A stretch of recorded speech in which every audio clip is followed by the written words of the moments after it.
I just did a video on this issue and I nailed it, guys. And then I realized I'd actually pressed this stupid button on the front of my microphone and there is no sound to that video. The Volkswagen Group have come out and said that their German car factories are unproductive, inefficient, and workers are going to be forced to hit higher production targets.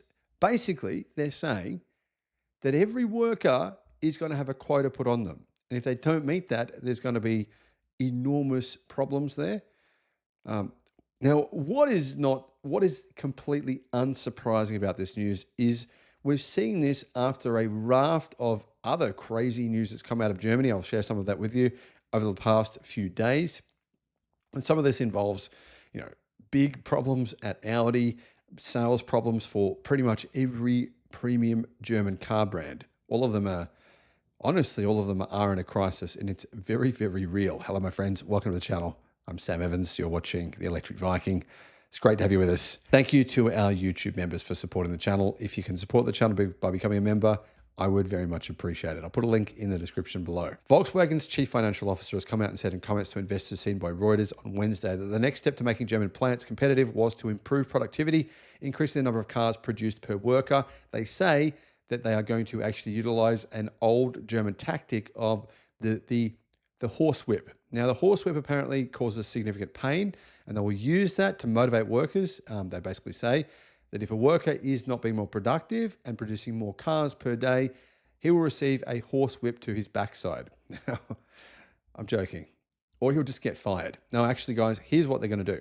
In all seriousness, Volkswagen managers, first of all, will forego 300 million euros in salary. That was reported on the 8th of January, 2025 by spiegel.de in Germany. 300 million euros foregone by managers. That's a hell of a lot of money. I didn't even know that their managers made that kind of money. They do. So Volkswagen, in addition to that, are considering ordering a 28-hour work week for all their staff in Germany. That was reported on the 16th of January. If Volkswagen slides even deeper into the crisis, employees will have to forego part of their salaries, work only 28 hours per week, and only be paid for that. And there'll be significant, not only 35,000 people will be fired, but also staff will be working much shorter work weeks. And that will mean, hey, you said we can't close any factories, right? You guys in the union said we can't do it. So this is the consequence. All of our workers now, sorry guys, you're only working 3 days a week. That's going to be interesting. The company has agreed on a corresponding arrangement with the union as well. The union has agreed to that. Now that was on spiegel.de as well. In addition to that, Volkswagen sold fewer cars in 2024. Here's what Spiegel said. Massive problems in China, falling sales of electric cars, a flagship brand, Audi, that sold fewer cars in 2024 than Tesla. Their sales went down by 13% worldwide. Volkswagen's many problems are now also reflected in its sales figures. Key reason for the decline in Volkswagen sales is the poor sales figures in China. Sales there have fallen by around 10% after Volkswagen benefited from the Chinese car boom for years to the tune of billions of dollars and record profits. The group is suffering from the current price war, particularly when it comes to electric cars. Volkswagen aims to increase sales in China to 4 million vehicles per year by 2030. But, that's laughable. How the hell are they going to do that? Nobody thinks that's even remotely achievable. It's really, this would be like Tesla coming out and saying, oh, guys, guess what? We sold 1.8 million cars in 2024. Next year, we're going to sell 17 million. It's going to be wonderful. It's just pure fantasy, right? And that's why they're not saying it. Now, why Volkswagen are saying they're going to somehow increase their sales significantly to 4 million cars per year by 2030 in China, why they're saying that when they know it's not possible, I don't know. Here's what they say though. New models developed together with Chinese partners like Xpeng are expected to help them with this plan, this wish. Now, among Volkswagen Group's brands, Audi is now behind Tesla for the first time in terms of annual sales, although the company led by Elon Musk also suffered a slight drop in sales in spite of Tesla's drop from 1.81 million to 1.79 million. It still easily overtook Audi. Now, Fortune reported today that not long after agreeing to a monumental labor deal that will see 35,000 jobs reduced or gotten rid of over the coming years, Volkswagen's head of finance is warning remaining workers that the company will be watching their productivity very, very closely.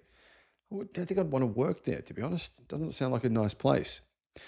Volkswagen's chief financial officer said in comments to investors that, productivity can't be worse or this much worse in Germany than what it is in China.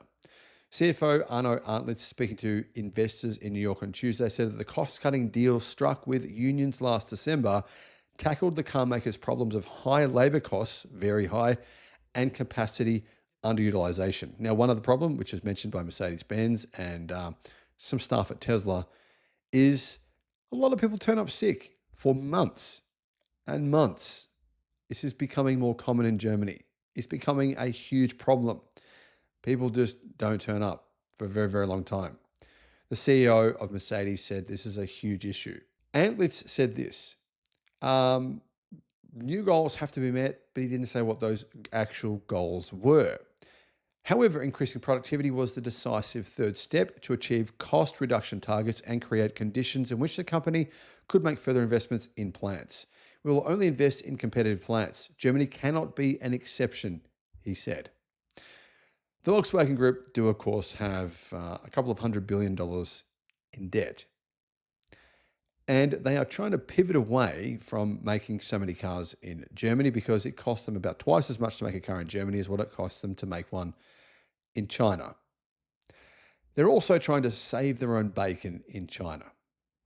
Now, of course, they're thinking that these joint venture partnerships with Chinese automakers will save them. But the truth is, people in China don't see Volkswagen Group cars as being cutting edge because they're not. Do they have really fast charging speeds? No. Do they have lots of range? Not really. In fact, no, they don't. I mean, there's plenty of Chinese EVs that have double the range of Volkswagen ID cars. And do they have really good software, like a lot of Chinese electric cars now, and some of the best new computing chips for automated self-driving? Do they have that? No. What exactly do they have?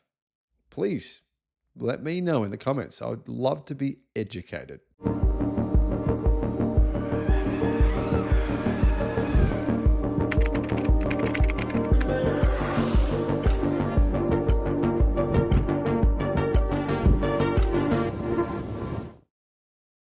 Tonight, the Volkswagen Group has ended negotiations with the most powerful union in Europe, IG Metall. The negotiations were ended at 12 p.m. at night. No deal was struck. Unions threatened the Volkswagen Group with further strike actions. Volkswagen is demanding a 10% decrease in salary for all of its 120,000 workers in Germany.